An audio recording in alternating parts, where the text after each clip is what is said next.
প্রচলিত ধারার প্রেমের গল্পের আড়ালেও কিছু গল্প থাকে, যে গল্পগুলোর পরতে পরতে মানুষের অনুভূতি ও সংযোগে তৈরি হয় গভীর বুনন। থাকে জীবনের সুখ দুঃখের অভিজ্ঞতা ভাগাভাগি করে নেওয়ার চেষ্টা। জীবন মানেই এক দীর্ঘ পথ, যে পথ কাকে কখন কিভাবে কোথায় নিয়ে যাবে, কার সাথে পরিচয় করিয়ে দেবে, তা কেউ জানে না।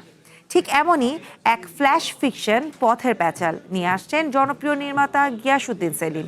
ফিকশনটিতে একজন অটোরিকশা চালক এবং একজন নবীন ঔপন্যাসিকের মাঝে অন্তঃসংযোগ দেখানো হয়েছে।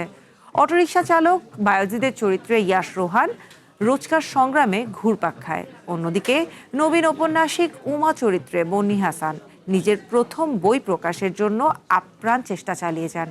ভিন্ন সামাজিক অবস্থানের এই দুই চরিত্রের মধ্যকার সম্পর্ক এবং অদৃশ্য মানবিক সংযোগই এই গল্পের মূল উপজীব্য। শিপ্রা দেবনাথের গল্পে তৈরি এই ফ্ল্যাশ ফিকশনের চিত্রনাট্য ও সংলাপ লিখেছেন গিয়াসউদ্দিন সেলিম।